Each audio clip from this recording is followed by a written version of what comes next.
waxyaabaha igu yaabka badan oo aniga aan maqlay waxaa ka mid ah khamrigii waxaa la gaaray baa la yidhi dadka iska dhaafe in awrta la siiyo warkaasaan maqlay oo weli meel fagaaraa ka maqlay si ay u qooqaan cajaa'ibka waddankan ka jira maxaa yeelay fasaadka hadduu balto wax walba waa la isku tijaabinaya marka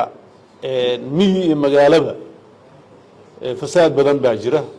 oo aan fasaad la dhihi karin aan u malaynayo wacyi xumo iyo aqoon darro ma jirto dadkii wixii waa yaqaanaan laakiin wacyi xumaa jirta hay-adihii ammaanka oo la rabay inay amniga sugaan oo mukhaadaraadka la dagaalamaan waxba maanta la isu qarin maayo iyagaa ugu daran oo mukhaadaraadka gada oo cabba oo qaybiya saraakiisha halkay fadhidaa waxba dadka loo qarin maayo xaqiiqadana waa sidaa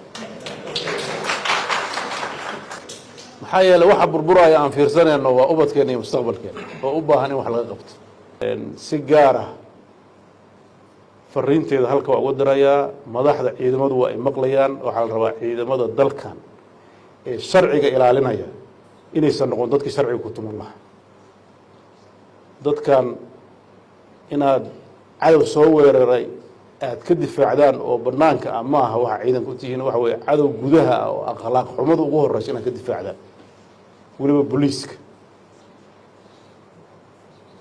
shaqada booliisku waa inay sax noqotaa oo ay gudaha u galaan bulshadan waxaa dhaqan xumada ku ah inay ka hor istaagaan